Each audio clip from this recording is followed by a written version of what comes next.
We have hit the top of the hour, everyone, and we're just going to go right ahead and get started. Thank you so much to everyone who has joined and is joining in on, continues to join in on our workshop today. I'd like to welcome you to our fourth workshop in our virtual workshop series, Spreading the Word about Heart and Soul.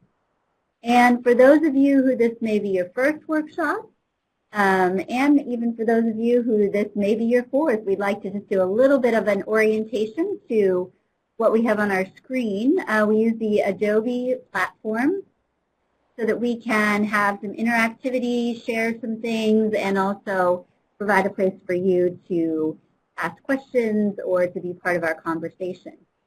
If you're having any tech issues and need some help, please do reach out at info@communityheartandsoul.org. You'll see that at the top right.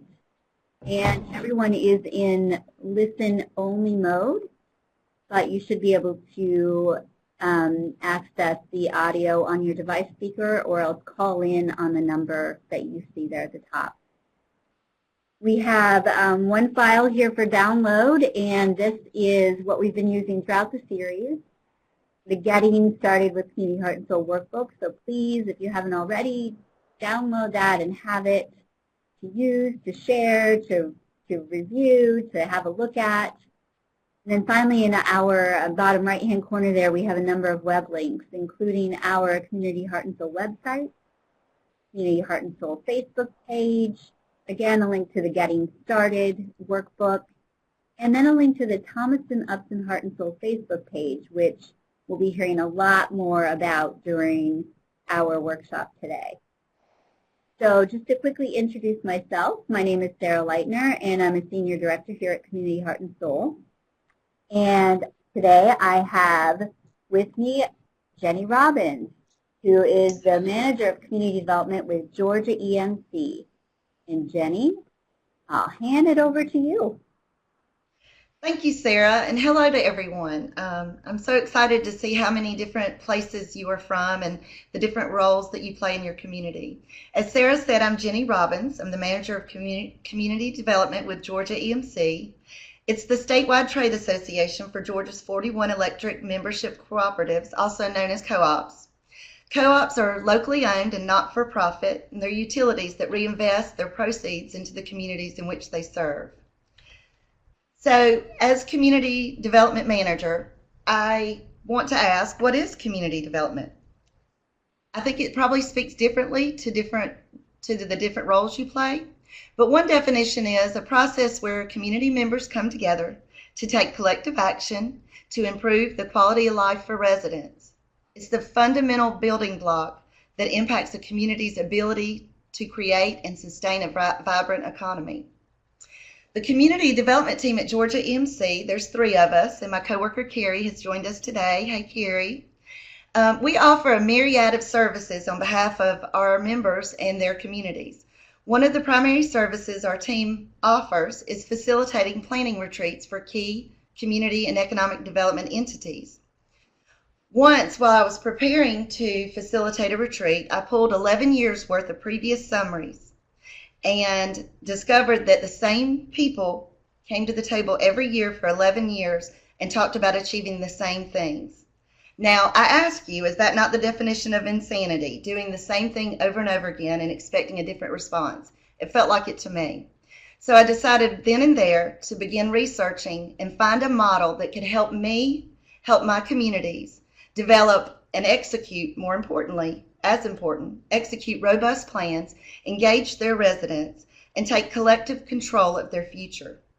And after an extensive search, I found Community Heart and Soul, and it is definitely the solution to insanity, and it achieves just that. So I want to tell you a little bit about the Thomaston Upson community.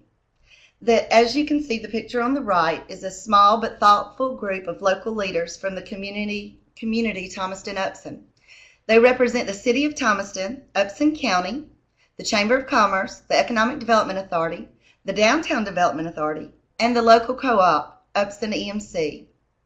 Also in this photo, you'll see some friends of ours from Community Heart and Soul that live in Maine, Vermont, and Colorado. My coworker Carrie Barnes had facilitated for this group for several years. They didn't know it at the time, but they were actually checking off many of the boxes that you'll find in the community readiness inventory. So by the time she introduced them to Heart and Soul and I came to visit to see if they were ready, that one discussion, that one day led to them committing, collaborating, sharing resources, and working together to start the Heart and Soul process in Thomaston Upson. You can see from the map that it is located about an hour south of Atlanta, which is our capital, of course. And in January of 2018, I began the coaching process with the Thomaston Upson community. The population is 26,000. We went through the 4 phases of Heart and Soul. We wrapped up in March of this year. Yes, the infamous March. T-Up, as we call it, is located just an hour south of Atlanta, and it's the red spot on the map. The team intentionally engaged all demographics of the community, many of whom were not previously engaged. They collected thousands of data points and pinpointed 20 specific goals that they wanted to achieve. As of last month, I believe they've accomplished nearly half of those. Even though we wrapped up back in March, the T-Up Legacy team is keeping the momentum and the message going. The T-Up Heart and Soul coordinator, Jennifer Rogers, seen in the yellow jacket in the middle, was a natural-born communicator, and so she was played a critical role in spreading the word. She also was very tied in to both formal and informal groups in the community, and she was very effective and creative in helping us to spread the word about Heart and Soul from the very beginning. Sarah, I want to turn it back over to you. All right. Thanks, Jenny. Thanks for telling us more about Thomaston Upson. We'll be learning more about their work throughout our time today. All right, well, what I'm going to do is just situate our workshop today within all the previous workshops that we've had. So we started at the end of September with an introduction to Community Heart and Soul. And then the next week, we talked about the 4 elements of readiness. And that's where Jenny mentions the community readiness inventory, and that was something that we talked about during that workshop. And just last week, we had the workshop, Who Lives, Works, and Plays in Our Community. And so, you know, some of the ribbons really that have run through all of those workshops have to do with some of these overarching pieces of Community Heart and Soul. You know, the idea that it's not a cookie cutter process. It's unique for each place. It's data driven. We talk about the stories and the data that is taken from those stories to really help drive how decisions are made in the community. And it's action oriented. And all of these things are what make Heart and Soul this unique process that we are so excited to share with you today. So just to do a little bit of a review, just in case you haven't been able to be here for other workshops, which, by the way, we have all of them recorded. So if you weren't here for those, we have those available for anyone to watch the recordings. So just for a little bit of a review, we start on the left-hand side there with our wheel, where we have our 4 phases of the Community Heart and Soul model. And then on the right-hand side, we have a picture that really illustrates the 3 foundational principles of Community Heart and Soul. Focus on what matters most, involve everyone, and play the long game. And you can see those, they're used in the back of a Community Heart and Soul team's float in a community parade. So getting back over to the wheel, we talk about imagining, and that's really phase 1. Imagining what the future of your community can be. Connecting, that's phase 2, that's the blue part of the wheel, and that's where you're finding those connections in the community, reaching out, gathering stories, and connecting with all community members. Phase 3 is about planning for the future, using that data and information that you gather during connecting to plan for the future. And phase 4 is when the action happens. It's when everyone comes together to make things happen. This slide will look familiar as well. We've talked a lot about this in our previous workshops. we talked about ways that community heart and soul transform towns. And again, I really encourage you to go back to some of the recordings so that you can hear stories that our facilitators have talked about in our previous workshops, where they've really illustrated the ways that Heart and Soul has transformed communities that they know, communities that they've worked with, where they've seen downtowns re-energized, where they've watched new leaders emerge, and where they've seen history and culture honored. And just to really tie this to where we are right now in our world, Heart and Soul has really, our Heart and Soul teams have really shown perseverance and creativity over the last month as we all have looked and worked through what's happening during the pandemic. And we just chose a few photos here to really illustrate that Heart and Soul work has not stopped in communities. The picture on the right-hand side is a community in Maine, Hallowell, Maine, where the storytelling team gathered at a farmer's market to gather, or got together at the farmer's market to gather stories and just hear more about what mattered most to people from Hallowell, what they loved about their communities. And then in the middle picture, in Ambridge, Pennsylvania, the Heart and Soul team put together 4 different gatherings at area parks so people could go to the park and write what their hopes were for their community's future, put them on flags so that everyone could see their collective hopes for their community's future. And then on the far left side, that's an advertisement for Beaver Falls, Pennsylvania, where they live streamed a community meeting, one of the very beginning meetings of their Heart and Soul team, to hear from community members about what mattered to them and to really get started on their community work and bring people together to be a force for change in their community. So even in the midst of this time, people are coming together at a time when community connection and being able to connect with people in your community matters so much. Heart and Soul teams are making it happen in a way that's safe, that's physically distanced, but that is still managing to bring people together. We have so many great examples of teams doing that and communities coming together. So now just to go back a little bit to last week's workshop, I wanted just to talk about what our facilitators talked about when they facilitated the workshop last week on who lives, works, and plays in our community. So we had our community Heart and Soul colleague Leanne and Jen from the Pennsylvania Humanities Council, and they led a fun exercise where all of our participants were able to name all the different formal and informal groups in the community, and we had chat boxes and people were able to just name those from their communities. And this photo here is an example of that activity actually happening in a community in South Jersey. And then Jen led a discussion about connectors and the importance of finding and using trusted connectors to reach out to all groups in the community.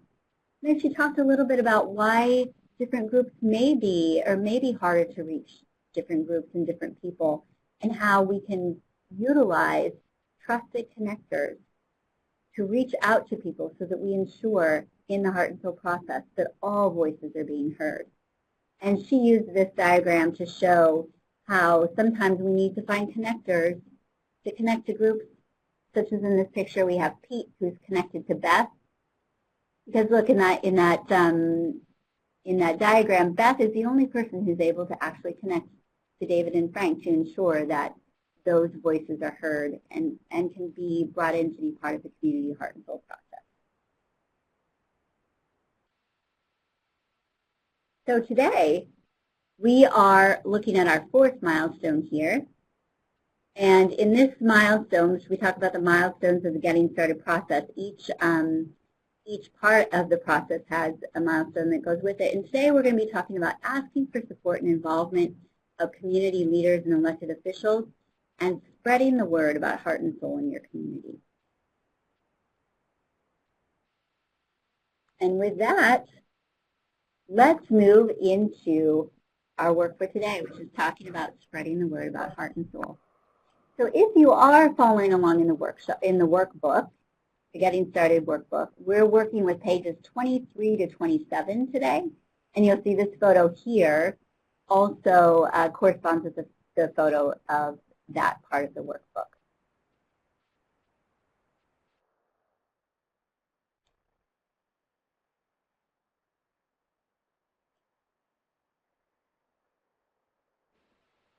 So let's start. We want to talk a little bit first about what about heart and soul attracts you to the model and what led you to be here today. So why don't you just use our participant chat and let us know what about the model attracts you and why did it make you come here to our workshop today.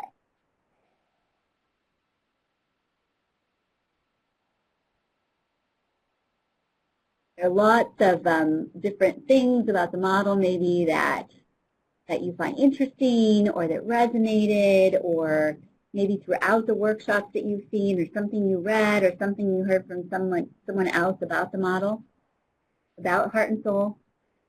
How has that determined that you came to this workshop today? We've got Abby. She says it's not top down. That's so true. Organic but structured. Very true. We talk about how it's not cookie cutter. Eric, that definitely relates to that. Community connection. We also talked about that today already, about how it's so important to have that community connection, especially now. Harry says it really is a model of community planning at its best. Thank you, everyone, for all of your thoughts to reach new partners and people who don't normally show up. More holistic. So true. Everything you're saying are things that we have already been talking about, we're going to be talking about today, the things about the model that make it so unique and make it such an important process for so many communities across the United States. And when I think back to our very first question, the question that we asked at the very beginning about what role that you played in your community to make your community vibrant, the odds are that the role that you play or served in have also influenced what attracts you to the model, that those things are definitely related. And so when you want to tell others in your community about community heart and soul, what do you say? When you're talking to your neighbor or your friend or someone you know from work, or one of your children's friends, one of your children's friends' parents, how might you talk about heart and soul? What message Thank you, Sarah, and thank y'all for participating in the chat. Now pass it back to Denny. Everything you said is so spot on. If you, like Sarah said, if you do have the Getting Started workbook available, I'll be referencing page 24. If not, no worries. You can always download it from this spot as well as listen to this recording later. Towards the bottom of page 24, there is a simple but short list that can help you kind of craft the way you want to spread the word. And there are 4 points to it. The first point is describe community heart and soul. So you already have a great list that you generated of what spoke to you about it. And think of that. Use that list as an inspiration, as well as the workbook has a lot of quotables. I've heard it called comprehensive planning on steroids. I've heard it storytelling with a purpose, and I've even heard it called economic development with a heart.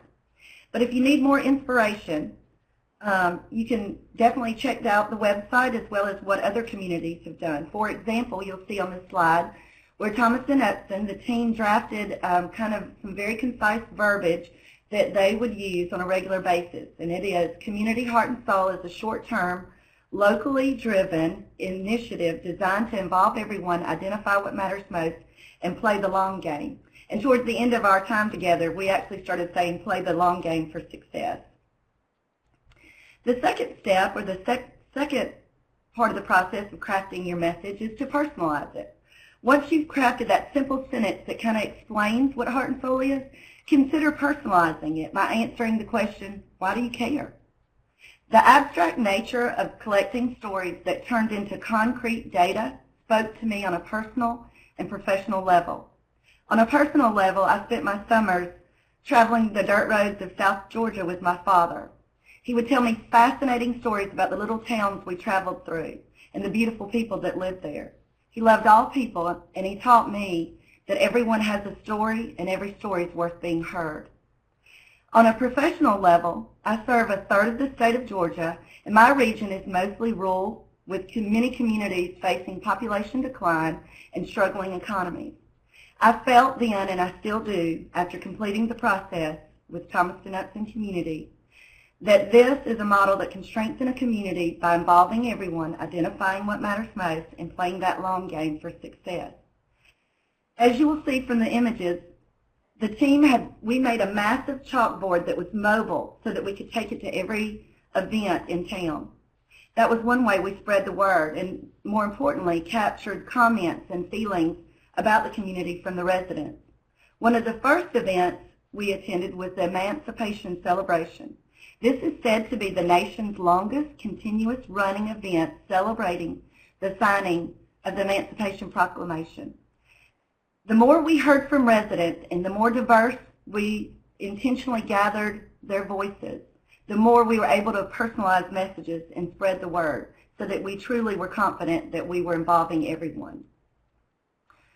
So the third part of this process is to consider establishing or identifying goals or outcomes and connecting that with what Heart and Soul is and what personally speaks to you about it.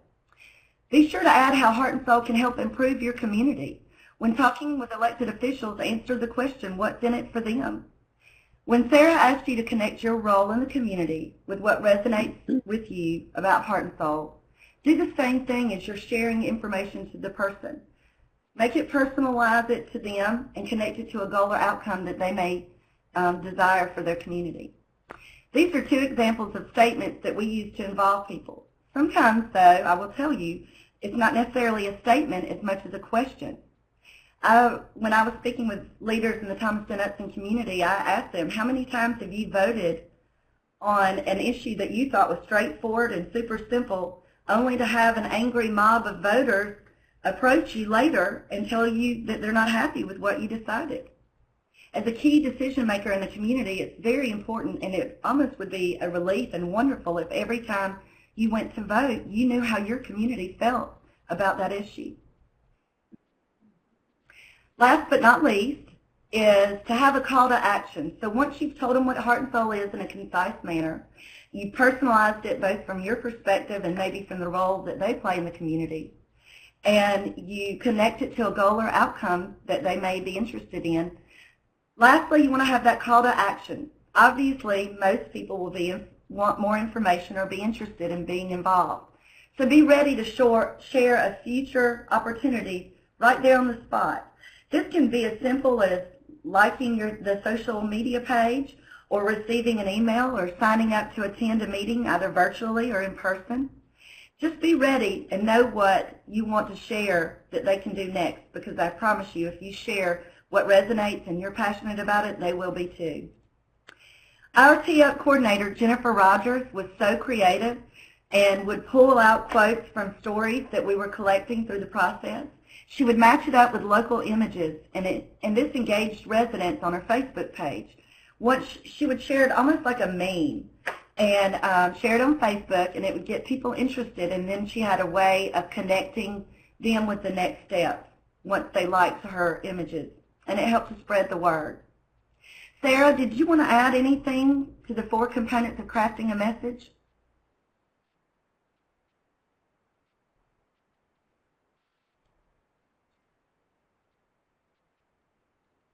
Yeah, thanks, Jenny. I thought we could just review, first of all, some of the things that Jenny talked about. First of all, she talked about describing Heart and Soul, she talked about the different ways that Thomaston Upson had described Heart and Soul on their Facebook page, different ways that the model is described.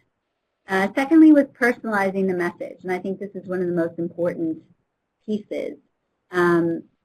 talk about the model in a way that connects to you, connects to your community, that resonates. Why is it that community heart and soul is important to you? Why is it important to your community? Thirdly, Jenny talked about connecting it to a goal or an outcome. What are we hoping for? If our community embarks on this journey for community heart and soul to work through the community heart and soul model, what are we wanting to see? What are we wanting to see at the end? And finally, that call to action. What in your message do you want to encourage somebody else to see or do to make this become real, to make it a reality? So one of the things that you can do when you're thinking about spreading the word or thinking about putting your message together, we like to call it the grocery line chat. Essentially, that's what we just did. We came up with a short message, a way that you can talk about community heart and soul, a way that you, as a resident or as someone in the community, as a community leader, can create a message to talk about heart and soul and why it's important for your community. So in the workbook, that's essentially what we have on page 24 and 25 is the way that this is organized so that you can practice this with friends. Oftentimes, our community heart and soul coaches practice this with heart and soul teams as a way to help spread the word. And, you know, this can be done in person, of course, in a way that is safe and physically distanced and a way to practice it together. It's also something that you can easily do over a Zoom call, on the phone with someone, practicing that message, that short message that you might, you know, give to someone as you're waiting in the grocery line or at the market. Talk about why heart and soul is important to your community. All right.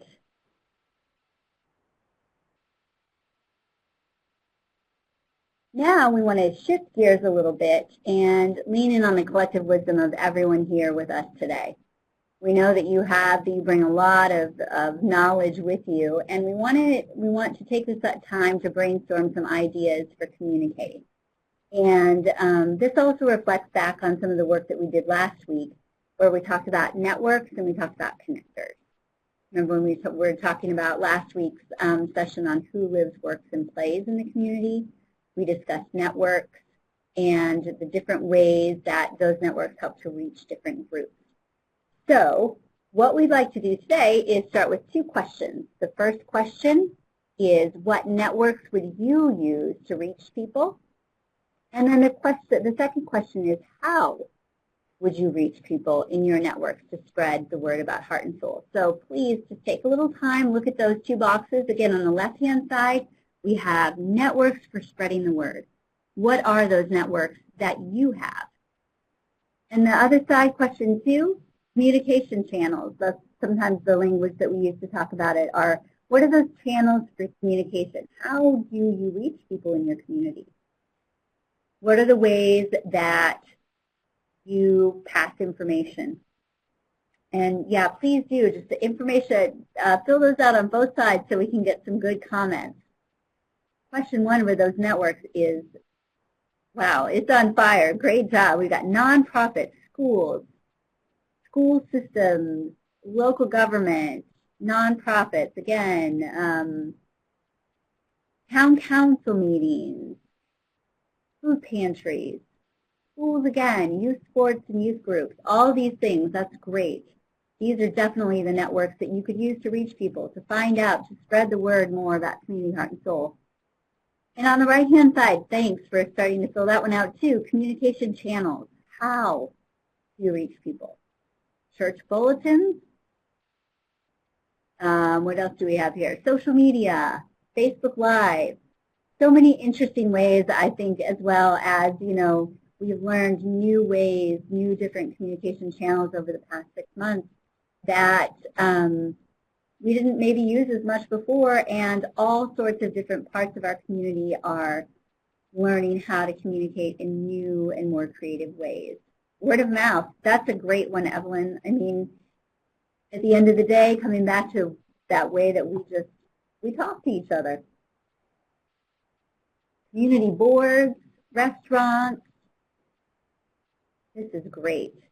So when we are spreading the word, it's having that message, using the networks that we all have to reach out to people, and then using the communication channels to pass those messages on. Excellent. And you know, this works with spreading the heart and soul word. This also works with so many other things as well, as we're wanting to spread the word in our communities. Thank you so much. Seeing people in our daily lives. Leanne, thanks. That's perfect.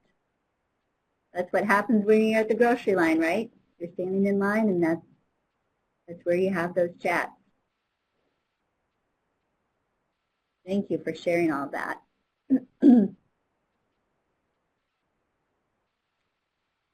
All right, so now let's talk about tailoring the message for different groups in the community. So we talked about crafting that message.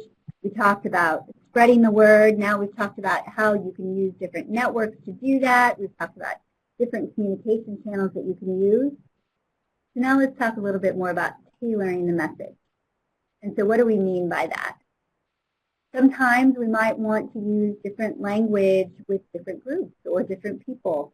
And today what we want to talk about is how to tailor language when we're talking to community leaders and elected officials, and why that's really important when we're spreading the word about heart and soul. So when community leaders and elected officials show strong support for community heart and soul, this sends a positive message to the community.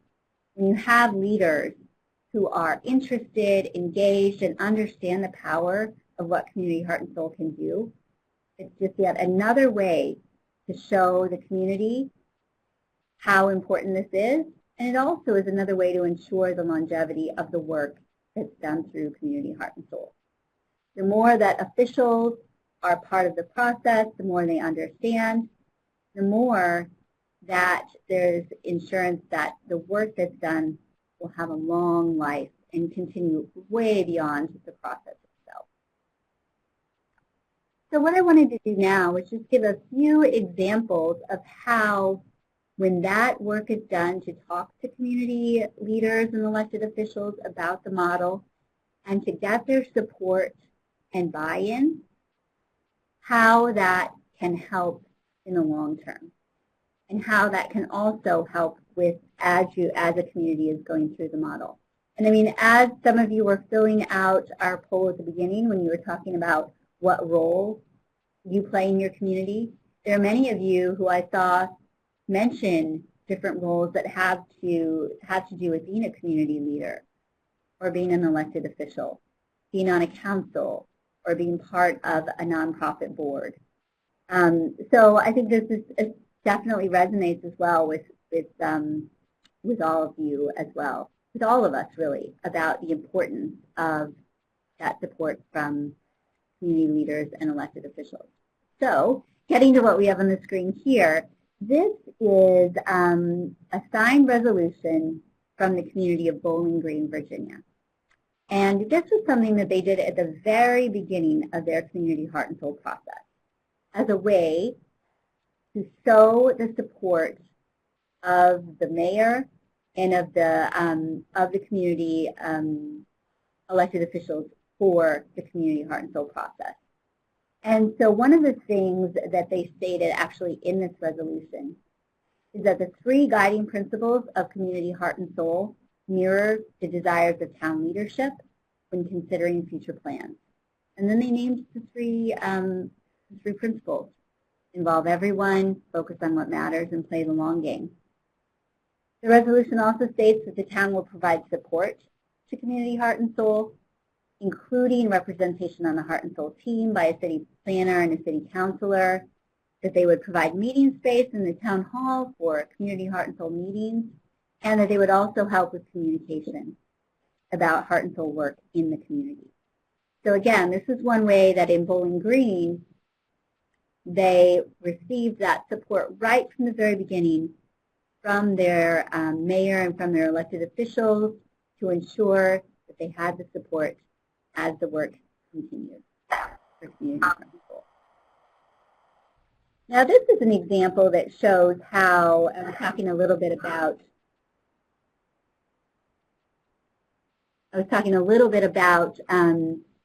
that investment in ensuring the support of community, of elected officials and community leaders, and how it can play out for the long term.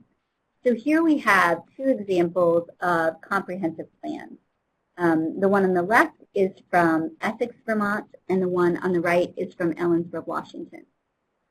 And I know that not every place in the United States has requirements for renewal of comp plans or comprehensive plans. Some places, they must be renewed every certain number of years. Other places, it's more of a guiding document. But the plan on the left from Essex, Vermont is actually a plan that has won awards for being a really, really robust and well put together plan.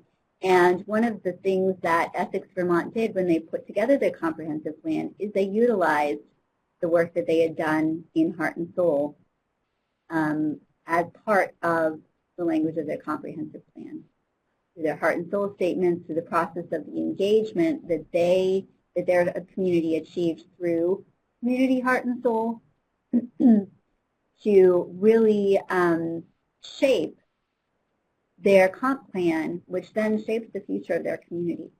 So if you can think of any other way that in terms of the longevity of community and ensuring what matters most to all residents, ensuring that that is in the comp plan was one way that Essex thought that that would be a great way to utilize all of the hard work and success of their community Heart and Soul.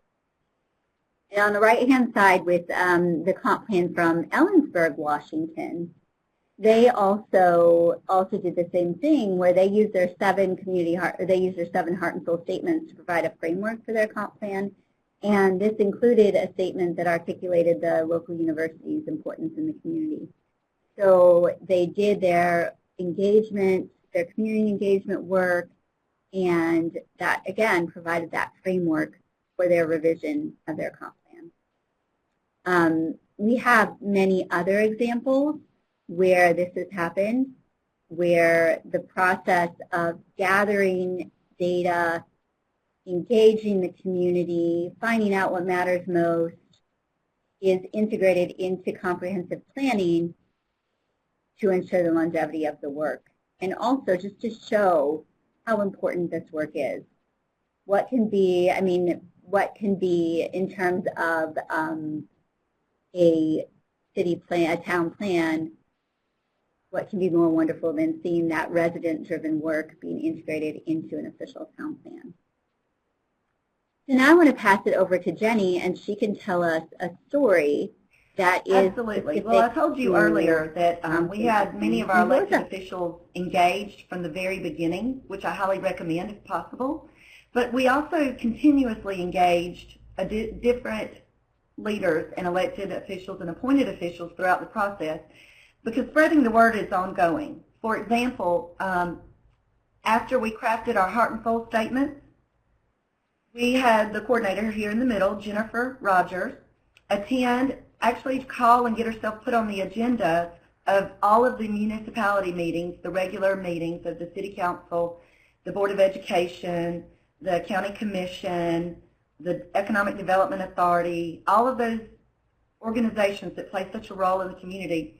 She read the Heart and Soul statements out loud and had them adopt a resolution that she drafted, that our team drafted together, so that they could convey to the community that they care about what matters most to the residents and that they are committed to making those decisions reflect what matters most. And we had 100% participation in that. And so, and I think because once one organization drafted a resolution and adopted it, then all the other ones wanted to be a part of the process too. It's contagious. So the next slide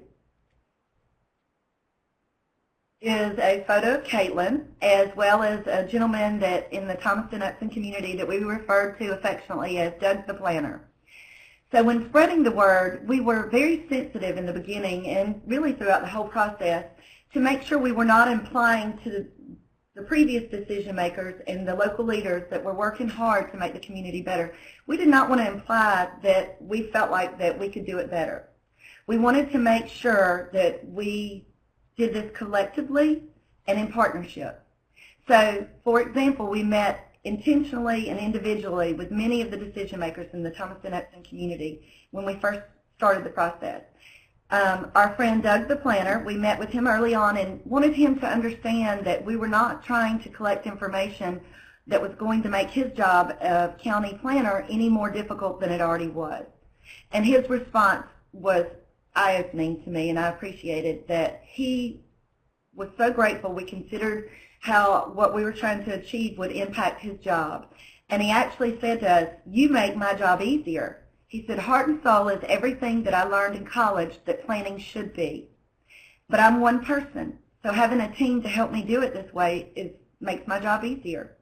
He's seen here on the left, he attended every one of our events and ultimately helped to infuse the information that we collected from residents into the county-wide or comprehensive plan, as Sarah suggested.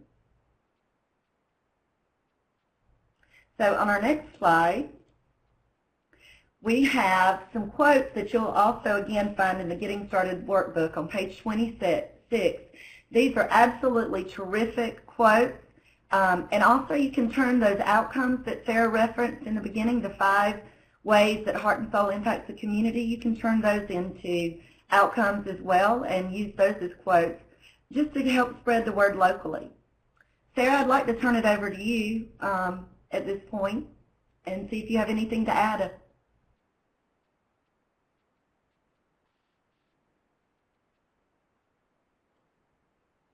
Great, thank you, Jenny. So today, we've talked a lot about spreading the word. Spreading the word about community heart and soul and the different components of crafting that message.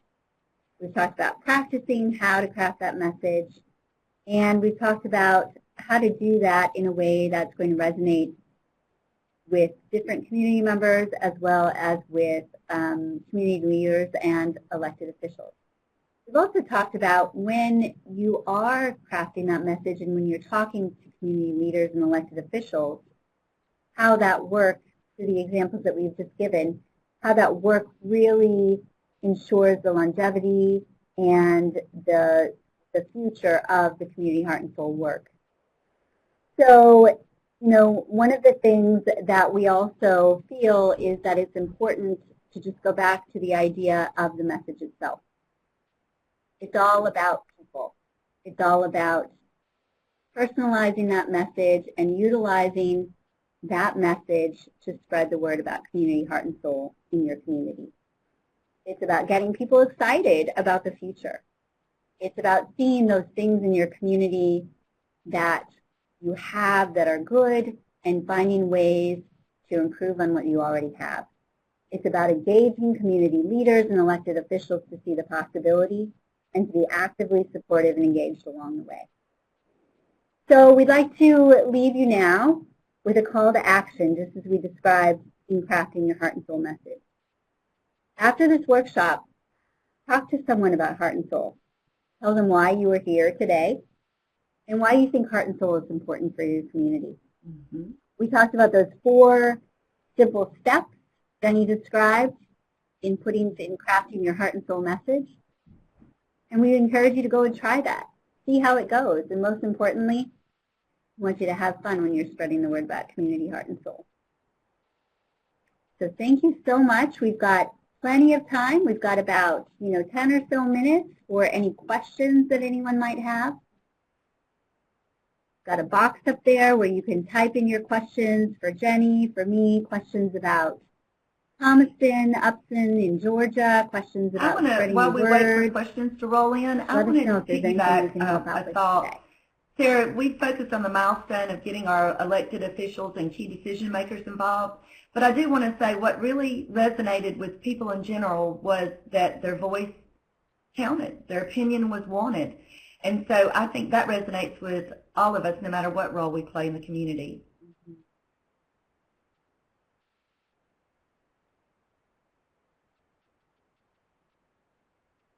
Thank you, Jenny. That's so true.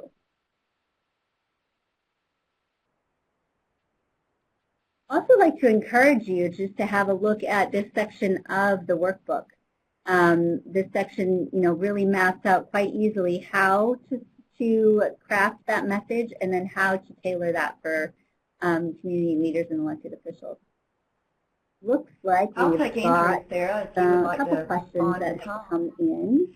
Okay, Andrew, I will tell you, we had a coordinator that was very naturally focused on efficient and effective communication, and so we were recognized several ways.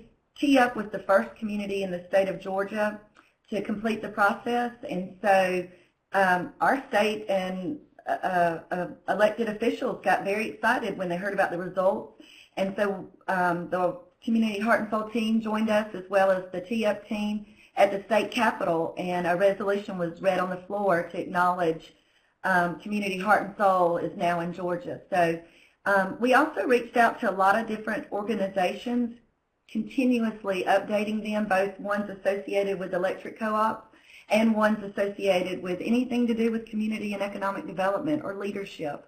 And we shared the story about the outcomes. So also on the Community Heart and Soul website, you'll see that there's a state map. You can actually click on the map and find out what communities have gone through the process. So I was tickled when our dot went up on the map and we completed the process. I hope that is answering what you were asking. Sarah?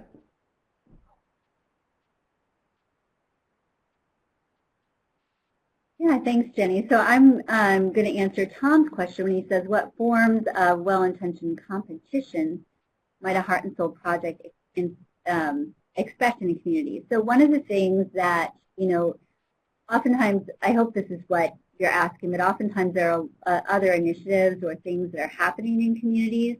And what we like to say is that Heart and Soul really dovetails well with a lot of other activities or initiatives that are happening.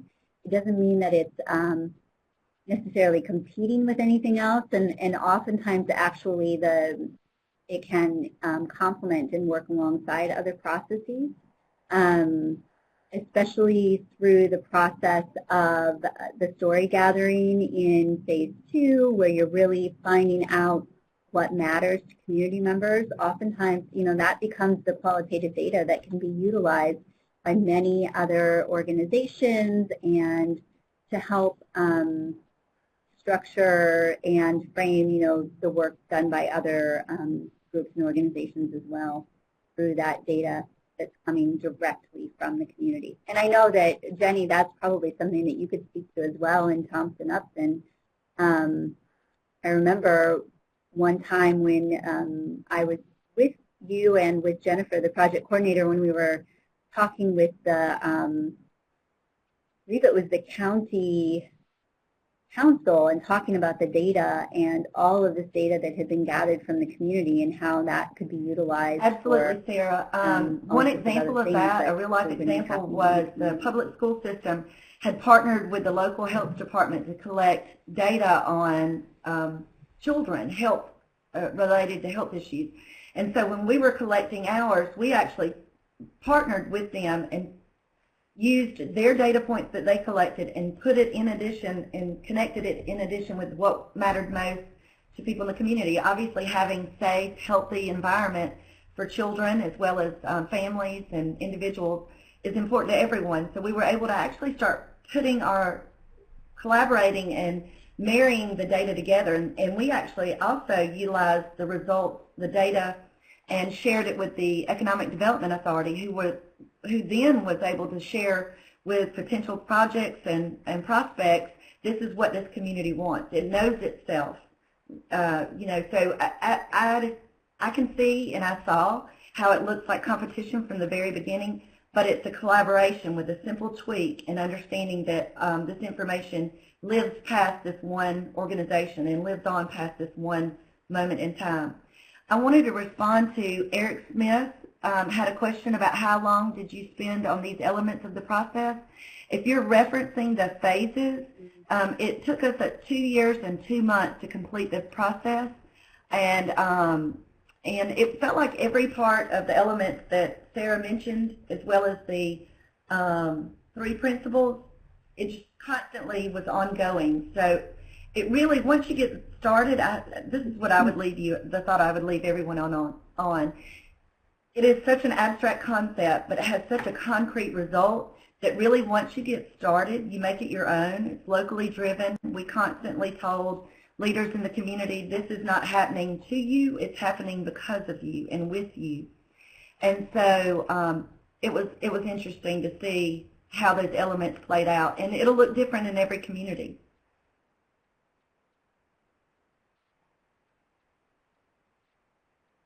Mm-hmm. I was also thinking, of Eric, of your question when you're asking of how long do you spend on these elements of the process. I was thinking, well, if you're talking about, because this is something we were talking about earlier today, if you're talking about how long do you spend on spreading the word, we were talking about the fact that spreading the word happens from the beginning all the way to the end of the process, and it just changes as you go along, but that it's something that you're building and learning from throughout the process, and it's just something that as it continues, you continue to refine your message and find ways to have it resonate for different people, and it's really a process of. So I wanted to clarify that Andrew was asking whether there's a two-way communication. If his community were to begin the community heart and soul process, do we notify someone so that they know we are doing so? So yes, it is. From our experience, Orton and the community heart and soul team leadership held our hands through the whole process, and so it was just a great experience because they made themselves readily available to answer our questions as we moved on. And one of the most valuable things I experienced was how we gathered the examples from other communities and how they were able to get the message out, spread the message.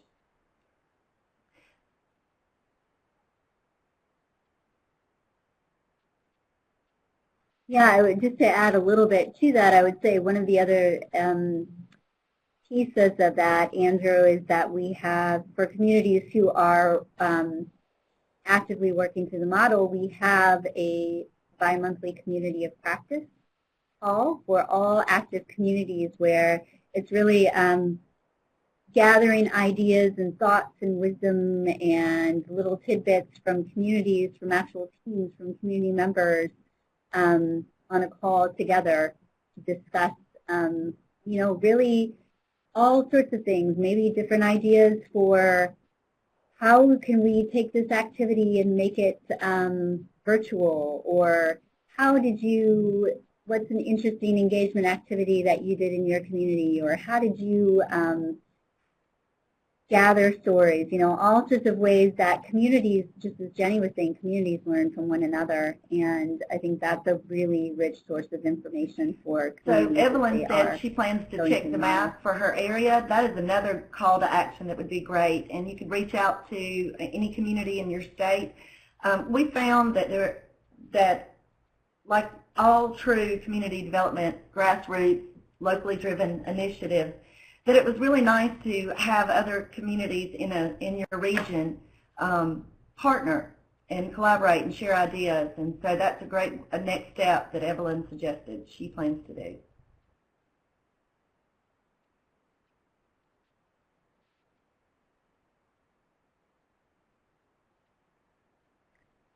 And thank you to our coach, Trish Sears, up in northern Vermont. She also provided some more information for Andrew's question about how does a community get recognized as a heart and soul community by Orton or by Community Heart and Soul. And she also provided some thoughts on start with your likely partners to build common capacity for growing leaders, and then expand to unlikely partners for truly involving everyone. I would like to piggyback that, Sarah, and say we had a little catchphrase in the beginning. We said, work with those that will work with you. And so after we had a small group like I said, committed leaders, and that's where we started, and then it just steamrolled, and we were able to gain momentum and energy and volunteers and team members, and it grew fairly quickly. So I would say start with those that are willing to work with you.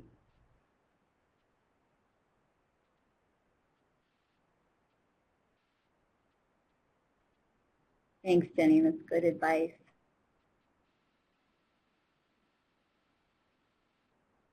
Well, we have just a few minutes left. I did want to remind everyone that you can contact us at info@communityheartandsoul.org. Please contact us with any questions or anything that you, after this workshop or after any of the other workshops, you have any questions that have been left hanging or things that you want to learn more about, please do contact us. We'd love to hear from you. And then, just to give you a little bit of information on what's coming up next. So we have one final session in our virtual workshop series for getting started with Community Heart and Soul. And it as well is next Tuesday at 1 p.m. And the name of that final session is Community Investment in Heart and Soul. And this session will really dive into all sorts of different ways that a community can start thinking about all different kinds of aspects of community investment to prepare for diving into the Community Heart and Soul model. And again, check out our Facebook page. We've got those links up at the top, Community Heart and Soul website, our Facebook page. We've got the link to the Getting Started workbook. And I really encourage you to check out the Thompson Upson Facebook page. It has so many inspirational stories and photos of following the journey of the Thompson Upson Community Heart and Soul team.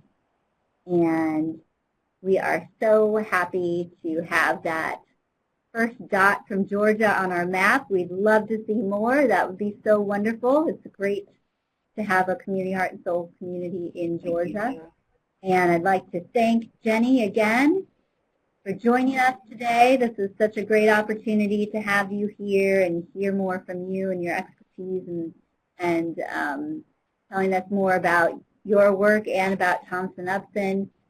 So thank you, everyone, and we look forward to seeing you again next week.